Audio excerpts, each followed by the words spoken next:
इस वक्त की एक और बड़ी खबर आपको बता दें, उत्तराखंड में आई आपदा के बीच भारतीय वायुसेना अब से थोड़ी ही देर के बाद सबसे बड़ा रेस्क्यू ऑपरेशन एक बार फिर शुरू करने जा रही है।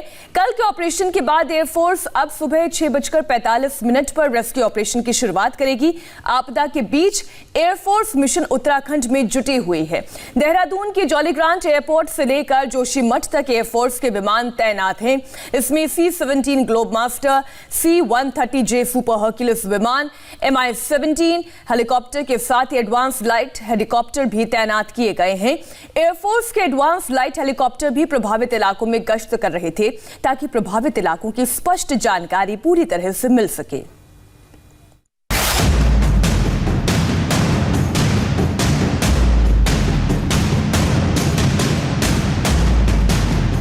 जितनी बड़ी तबाही उतना ही बड़ा ऑपरेशन,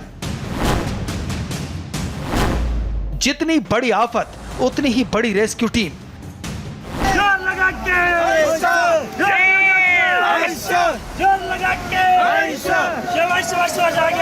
बहुत बढ़िया।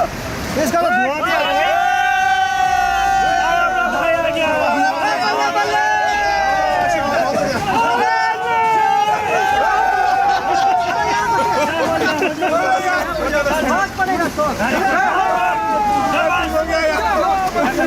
जिंदगी दोनों के लिए देता हूँ।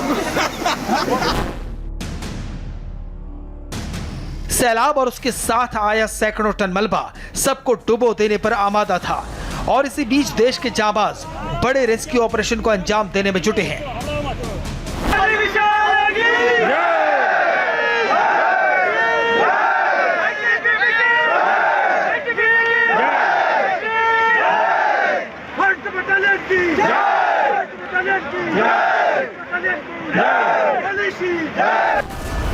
रात का अंधेरा छंटते ही इंसानी जानों को बचाने का सबसे बड़ा मिशन शुरू हो चुका है। रविवार को सुबह 10:30 बजे विकराल जल तांडव ने तबाही मचाई। तब से लेकर अब तक रूह कपा देने वाली इस तस्वीर के बीच लोग जुटे हैं, जान जोखिम में डालकर लोगों की जान बचाने में जुटे हैं। ये तस्वीरें गवाह हैं उस जल प्रलय की जिसके सामने बड़े बड़े पुल और डैम तिनके की तरह बिखर गए। इस सैलाब के सामने जो कुछ भी आया सब उसी में समा गया। दिल दहला देने वाली इन तस्वीरों के बीच रेस्क्यू ऑपरेशन की जो तस्वीर सामने आई वो दिल को सुकून देने वाली थी। जोर लगा के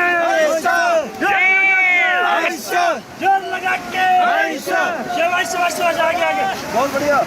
इसका धुआं भी आ गया।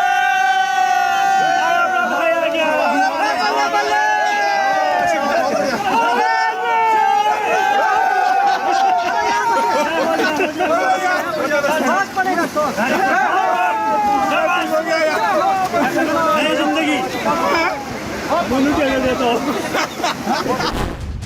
ITBP से लेकर SSB की टीम तक इस काम में जुटी है। साथ में NDRF और SDRF की टीमों ने कल से ही मोर्चा संभाल रखा है।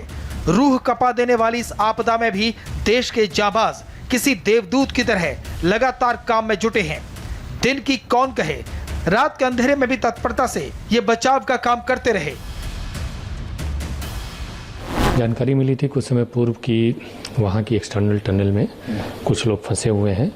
उन लोगों को सुरक्षित ITBP के द्वारा निकाल लिया गया है। कुछ अन्य लोगों के भी फंसे होने की जानकारी मिली है जो इंटरनल टनल में फंसे हैं। उनके भी बचाव की कार्रवाई इस समय प्रचलित है। कुछ लोग बहाव के साथ चले गए थे और उनकी बॉडीज वगैरह को कुछ को रिकवर किया गया है। तो अभी रात भर हमारी कार्रवाई चलती रहेगी और आगे भी कल ये प्रचलित रहेगी। आपदा की खबर मिलते ही दिल्ली से लेकर उत्तराखंड तक प्रभावितों को बचाने की तैयारी शुरू हो चुकी थी। इस काम को अंजाम तक पहुंचाने के लिए इंडियन एयरफोर्स भी पूरी तरह तैयार थी और अब एयरफोर्स भी बड़ा मिशन शुरू कर चुकी है। देखते ही देखते एयरफोर्स के विमान देहरादून के जॉलीग्रांट एयरपोर्ट पर पहुंच गए। इस मिशन में एक C-17 Globemaster, 2 C-130J super Hercules विमान, 3 Mi-17 helicopter, 4 AN-32 transport aircraft, 4 advance light helicopter, 1 Chinook helicopter शामिल है। 12:27 पे और 12:30 बजे तक एयरफोर्स ने अपने एसेंशियली ट्रांसपोर्ट और हेलीकॉप्टर एलिमेंट्स स्टैंड बाई पर डाल दिए थे। अलग अलग एसेट्स या प्लेटफॉर्म्स जो कि स्टैंड बाई पे थे उस वक्त वो हैं एक C-17, 2 C-130 and 4 AN-32 transport aircraft. इसके अलावा 3 Mi-17 हेलीकॉप्टर, 4 ALH और एक चिन्हुक को भी स्टैंड बाई पे रख दिया गया था। त्रासदी का पता चलते ही एयरफोर्स अपने मिशन में जुट गई। दिल्ली में मौजूद एनडीआरएफ की टीम को जल्द से जल्द देहरादून पहुंचाया गया। इस काम में एयरफोर्स के C-130J सुपर हरक्यूलिस विमान को लगाया गया। कई टन जरूरी सामान के साथ ही विमान एनडीआरएफ की टीम को लेकर देहरादून पहुंचे, जिससे राहत और बचाव कार्य में तेजी लाई गई। आज फिर से एयरफोर्स की टीम राहत और बचाव में जुटी है ताकि प्रभावितों तक हर संभव मदद पहुंचाई जा सके। 1:40 पे हमें टास्किंग मिला रेस्क्यू एजेंसीज को दिल्ली से आगे अफेक्टेड एरियाज़ की तरफ एयरलिफ्ट करने के लिए। ये टोटल पर्सनल और तकरीबन 19 टन या तकरीबन 20 टन के लोड के साथ आज शाम को ही जाके सारा मैन और मटेरियल इन्होंने देहरादून में पोजीशन कर दिया है। इसके अलावा एक स्पेशलाइज्ड नेवल मार्कोस का टीम जिसके साथ 1.5 टन तक का लोड था, इनको भी शाम के 6 बजे तक एयरलिफ्ट करके देहरादून में पहुंचा दिया गया था। एयरफोर्स के एडवांस लाइट हेलीकॉप्टर भी प्रभावित इलाकों में गश्त कर रहे हैं ताकि इन इलाकों की स्पष्ट जानकारी मिल सके। एयरफोर्स के साथ ही देश की बाकी एजेंसियां भी राहत और बचाव के काम में जुटी हैं।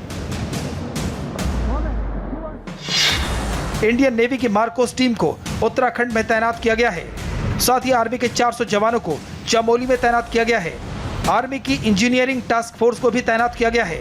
आर्मी की ही 2 मेडिकल टीम को लगाया गया है। आर्मी एविएशन के 2 चीता हेलीकॉप्टर लगातार इलाके में रेकी में जुटे हैं और जरूरत के मुताबिक लोगों को एयरलिफ्ट कर रहे हैं। कर्णप्रयाग के इलाके में एसएसबी की टीम भी रेस्क्यू ऑपरेशन में जुटी है।